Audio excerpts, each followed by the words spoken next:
Hello students, welcome to the Histone Institute. तो आपका हमारे हिस्टोन चैनल पे स्वागत है। तो लास्ट वीडियो के अंदर हमने सेल मेम्ब्रेन के बारे में पढ़ा था और इस वीडियो के अंदर हम शुरू करने जा रहे हैं next topic of the cell wall के बारे में। ठीक है, तो ज़्यादा टाइम ना लेते हुए शुरू करते हैं। देखिए, सेल वॉल जो होती है सेल वॉल एक नॉन लिविंग स्ट्रक्चर होता है। देखिए, सेल वॉल किसी भी प्लांट सेल के अंदर अगर आप बात करोगे कि सेल वॉल जो होती है वो हमेशा नॉन लिविंग होती है और वो अपने आप में एक रिजिड स्ट्रक्चर होता है, यानी कि आप उसकी शेप को चेंज नहीं कर सकते। No change in shape, no shape change, shape के अंदर कोई चेंज आप नहीं कर सकते, इसलिए हम उसको रिजिड स्ट्रक्चर बोलते हैं। तो सेल वॉल कैसी है? नॉन लिविंग है और रिजिड नेचर की है। ओके, और ध्यान देना, सपोज करो ये हमारा सेल है, अगर ये सेल है तो इसको हम क्या बोलेंगे? Cell membrane. क्या बोलेंगे इसको? Cell membrane. तो हमेशा जो हमारी सेल वॉल होती है वो सेल मेम्ब्रेन के बाहर होती है, सेल मेम्ब्रेन के बाहर। तो ये हमारी सेल वॉल है, ये सेल वॉल है। तो सेल वॉल सेल मेम्ब्रेन के बाहर होती है या ऊपर होती है, present outside the cell membrane, ये सेल मेम्ब्रेन के बाहर होती है। ठीक है, अच्छा, ये सेल मेम्ब्रेन बैक्टीरियल सेल के अंदर प्रेजेंट होती है, तो मोस्ट ऑफ द बैक्टीरिया के अंदर सेल मेम्ब्रेन प्रेजेंट होती है और वो सेल वॉल प्रेजेंट होती है और वो बनी होती है पेप्टिडोग्लाइकेन से। देखिए, पेप्टिडो से वर्ड आया हमारे पास अमाइनो एसिड। पेप्टिडो का मतलब होता है अमाइनो एसिड्स और ग्लाइकेन का मतलब होता है कार्बोहाइड्रेट्स, यानी कि बैक्टीरियल सेल वॉल जो होती है वो कार्बोहाइड्रेट और अमाइनो एसिड्स के कॉम्बिनेशन से बनती है, यानी कि पेप्टिडोग्लाइकेन से बनती है। राइट, पेप्टिडोग्लाइकेन से बनती है। नेक्स्ट, अगर हम फंगल सेल वॉल की बात करें तो फंगल सेल वॉल बनती है काइटन से, और काइटन पूरा का पूरा अपने आप में क्या है? पॉलीसेक्राइड है। इसके बाद अगर एल्गी की बात करें तो एल्गी के अंदर सेल वॉल होती है, वो बनती है सेल्यूलोज से, गैलेक्टन से, मेनन से और मिनरल जैसे कि कैल्शियम कार्बोनेट के मिलने से। नेक्स्ट, प्लांट सेल के अंदर जो सेल वॉल होती है वो बनती है सेल्यूलोज प्लस हेमी सेल्यूलोज और पेक्टिन से और प्रोटीन के कॉम्बिनेशन से। याद रखना, सेल्यूलोज और hemicellulose, P for pectin and P for protein से बनती है। राइट, नेक्स्ट है हमारे पास primary and secondary cell wall. देखिए, ये हमारा सेल है, देखिए ये हमारा क्या है? सेल। अब सेल के अंदर ये क्या है? ये हमारे सेल के अंदर सेल मेम्ब्रेन है। ये क्या है? सेल की सेल मेम्ब्रेन है। और सेल के ऊपर यहाँ पे क्या है? ये सेल की सेल वॉल है। और ये कौन सी सेल वॉल है? ये सेल की प्राइमरी सेल वॉल है, ये सेल की प्राइमरी सेल वॉल है। और ऐसा कैसे बता रहे हैं हम? जो यंग प्लांट सेल होता है, जो यंग प्लांट सेल होता है, आपको उसके अंदर प्राइमरी सेल वॉल देखने को मिलती है, जो कि सेल वॉल के ऊपर प्रेजेंट होती है। और याद रखना, जो प्राइमरी सेल वॉल होती है वो ग्रो कर सकती है और उसका साइज या उसका सरफेस एरिया इंक्रीज करता है। राइट, आगे चलते हैं। अच्छा, मान लो कि ये हमारा यंग प्लांट सेल जो था, ये अब क्या हो गया? अब ये मेच्योर हो गया। क्या हो गया? ये यंग से मेच्योर हो गया। ये यंग से मेच्योर हो गया। जैसे ही प्लांट सेल यंग से मेच्योर हो जाएगा, एक तो उसके अंदर जो प्राइमरी सेल वॉल है, देखिए ये वाली जो प्राइमरी सेल वॉल है, ठीक है, कलर चेंज कर लेते हैं। ये जो हमारी प्राइमरी सेल वॉल है, प्राइमरी सेल वॉल जो है, एक तो प्राइमरी सेल वॉल जो है उसकी ग्रोथ बंद हो जाएगी, वो ग्रो करना बंद कर देगी।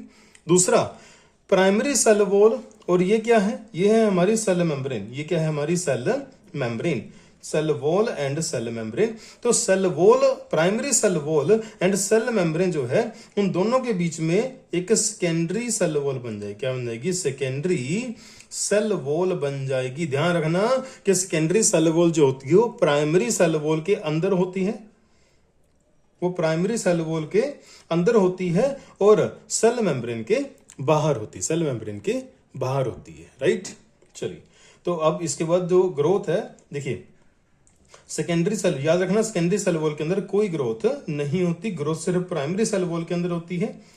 ग्रोथ सिर्फ प्राइमरी सेल वॉल के अंदर होती है, और जब सेल मैच्योर हो जाता है तो प्राइमरी सेल वॉल के अंदर भी ग्रोथ बंद हो जाती है। नेक्स्ट हम बात करेंगे मिडल लैमेला की। देखिए, मिडल लैमेला क्या होता है? आपको यहाँ पे ब्लैक कलर की एक वॉल नजर आ रही होगी। ये ब्लैक कलर की जो वॉल है ना, ये जो ब्लैक कलर की वॉल है हमारे पास, ब्लैक कलर वाली वॉल जो है, ये प्लांट की सेल वॉल है। ये प्लांट की क्या है? ये प्लांट की सेल वॉल है। ये प्लांट की देखिए हम बना देते हैं इसको, ये प्लांट की सेल वॉल है और ये दूसरे प्लांट की सेल वॉल है। ये दूसरे प्लांट की सेल वॉल है। अब दोनों प्लांट सेल्स के बीच में यहाँ पे ब्लू कलर से मैंने दिखाया है, या दोनों प्लांट सेल के बीच में क्या है? यहाँ दोनों प्लांट सेल के बीच में एक ब्लू कलर की लेयर है जिसको हम बोलते हैं मिडल लैमेला। क्या बोलते हैं इसको? Middle lamella. जो मिडल लैमेला होता है ये बहुत थिन लेयर होती है, स्टिकी होता है, चिपचिपा होता है और एमोर्फस नेचर का होता है और इसको हम सीमेंटिंग मटेरियल बोलते हैं। सीमेंटिंग मटेरियल क्यों बोलते हैं? क्योंकि दो सेल्स को आपस में अटैच करके रखता है, जोड़ के रखता है। ठीक है, ये ग्लू टुगेदर करता है नेबरिंग प्लांट सेल्स को, इसलिए हम इसको सीमेंटिंग मटेरियल भी बोलते हैं। और इसको ये स्टिकी नेचर का तो होता ही है।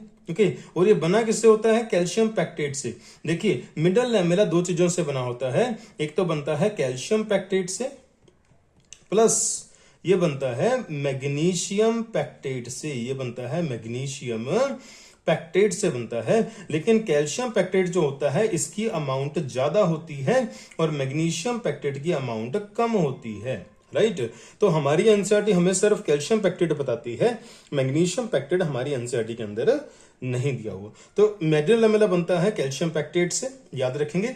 अब देखिए जब फ्रूट्स की राइपनिंग होती है, यानी कि फ्रूट्स पकते हैं, जब फ्रूट्स की राइपनिंग होती है तो कैल्शियम पैक्टेट जो होता है वो सोल्यूबलाइज हो जाता है। वो क्या हो जाता है?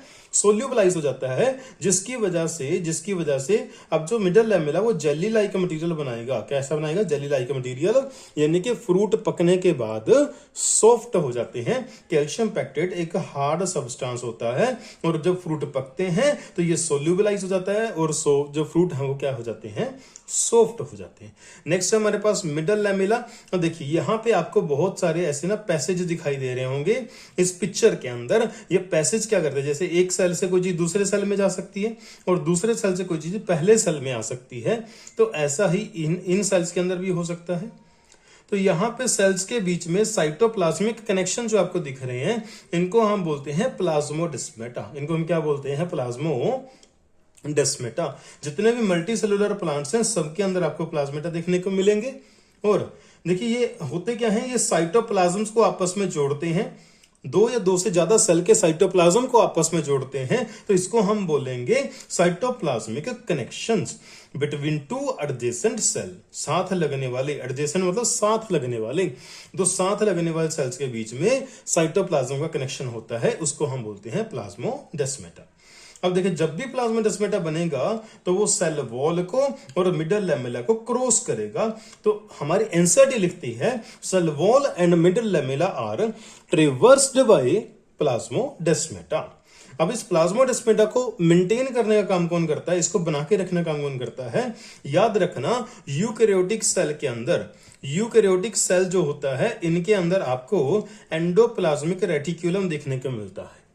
अब एंडोप्लाज्मिक रेटिकुलम के अंदर टिब्यूल्स होते हैं। क्या होते हैं? टिब्यूल्स होते हैं। उनको हम बोलते हैं डेस्मोटिब्यूल्स। उनको हम क्या बोलते हैं? डेस्मोटिब्यूल्स। ये जो डेस्मोटिब्यूल होते हैं एंडोप्लाज्मिक रेटिकुलम के, ये इस साइटोप्लाज्मिक कनेक्शन को मेंटेन करते हैं। ये इस साइटोप्लाज्मिक कनेक्शन को मेंटेन करते हैं। याद रखिए बड़ा इंपॉर्टेंट क्वेश्चन है कि जो हमारे प्लाज्मोडेस्माटा है, प्लाज्मोडेस्माटा को मेंटेन कौन करता है? डेस्मोटिब्यूल्स। और डेस्मोटिब्यूल्स क्या होते हैं? एंडोप्लाज्मिक रेटिकुलम के टिब्यूल्स को बोला जाता है। नेक्स्ट हमारे पास functions of cell wall. Cell wall के फंक्शंस क्या होते हैं? ये किसी भी सेल को एक फिक्स शेप प्रोवाइड करता है, दो सेल्स का आपस में इंटरेक्शंस करवाता है। तीसरा ये क्या करता है? सेल को, देखिए सपोज करो हमारे पास एक सेल है, हमने उस सेल को एक हाइपरटोनिक या हाइपोटोनिक मीडियम में रख दिया, तो होगा क्या? या तो वाटर अंदर जाएगा या फिर वाटर इसका बाहर आ जाएगा ओस्मोसिस की वजह से। ठीक है, तो अगर एंडोस्मोसिस होगा तो वाटर अंदर आएगा, अगर एक्सोऑस्मोसिस होगा तो वाटर बाहर जाएगा। ओके, दोनों ही कंडीशन में जो सेल है या तो वो कोलैप्स करेगा या फिर वो बर्स्ट करेगा। लेकिन सेल वॉल ना तो कोलैप्स होने देती ना बर्स्ट होने देती। सेल वॉल इसको प्रिवेंट करती है बर्स्ट होने से और कोलैप्स होने से। इसके अलावा ये एक बैरियर की तरह काम करती है ताकि अनडिजायरेबल मैक्रोमोलिक्यूल सेल के अंदर ना आ सकें। ताकि अनडिजायरेबल मैक्रोमोलिक्यूल सेल के अंदर ना आ सके, इसलिए ये एक बैरियर का काम करती है और ये सेल को प्रोटेक्ट करती है। एक तो मैकेनिकल डैमेज से, एक तो मैकेनिकल डैमेज यानी कि फिजिकल डैमेज से प्रोटेक्ट करती है, यानी कि सेल को टूटने फूटने नहीं देती। दूसरा, ये सेल को प्रोटेक्ट करती है इन्फेक्शन से। कहां से प्रोटेक्ट करती है? इन्फेक्शन से। नेक्स्ट कुछ क्वेश्चंस है हमारे पास। The main chemical component of fungal cell wall. देखिए फंगल सेल वॉल किससे बनी होती है? फंगल सेल वॉल बनी होती है एक पॉलीसेकेराइड से, ये बनी होती है एक पॉलीसेकेराइड से, और उस पॉलीसेकेराइड का नाम क्या है? काइटन। उस पॉलीसेकेराइड का नाम क्या है? काइटन। तो हमारा आंसर क्या आएगा यहाँ पे? A option. क्या आंसर आएगा? A option. नेक्स्ट क्वेश्चन हमारा, which part of cell wall is chiefly made up of calcium pectate. Cell wall का ऐसा कौन सा पार्ट है जो मेनली कैल्शियम पैक्टेट से बना होता है? तो इसके अंदर आएगा हमारा मिडल लैमेला। मैंने आपको बताया था कि मिडल लैमेला या तो कैल्शियम पैक्टेट से बनता है, और या फिर प्लस और किससे बनता है? मैग्नीशियम पैक्टेट से बनता है। यानी कैल्शियम और मैग्नीशियम पैक्टेट दोनों मिल करके बनाते हैं मिडल लैमेला। उसमें कैल्शियम पैक्टेट ज्यादा होता है, मैग्नीशियम पैक्टेट लेस होता है, कम होता है। ठीक है। Next question, which of the following statement is incorrect. हमें इन चारों में से एक इनकरेक्ट स्टेटमेंट को ढूंढना है। तो इनकरेक्ट स्टेटमेंट कौन सी है हमारे पास? देखिए इनकरेक्ट स्टेटमेंट है secondary cell wall is formed on the outer side of the cell. यहां पे सेल मेम्ब्रेन आएगा, यहां पे क्या आएगा? सेल मेम्ब्रेन आएगा। जो सेकेंडरी सेल वॉल होती है वो प्राइमरी सेल वॉल के अंदर और सेल मेम्ब्रेन के बाहर होती है। ये बिल्कुल सही लिखा है। Secondary cell wall is found in harder woody part. नहीं, ऐसा जरूरी नहीं है। जो सेकेंडरी सेल वॉल होती है वो वेरियस मेच्योर प्लांट सेल्स के अंदर होती है। ऐसा जरूरी नहीं कि हार्ड वुडी पार्ट्स के अंदर ही होगी, ऐसा जरूरी नहीं है। Middle lamella is chiefly made up of calcium and magnesium pectate. ये भी स्टेटमेंट सही है।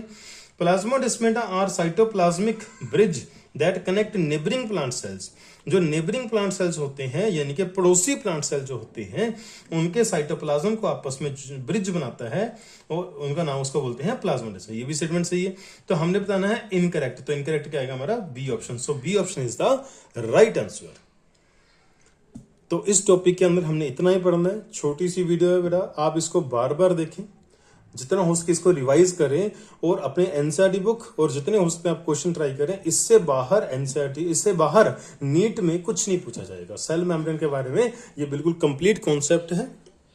और अगर आपको वीडियो अच्छी लगी और आपको एक नोट्स भी ये अच्छे लग रहे हैं तो आप हमें कमेंट सेक्शन में कमेंट करिए, अपने दोस्तों के साथ शेयर करिए, ताकि हम आपको जो जल्दी ये नोट्स भी शेयर कर देंगे।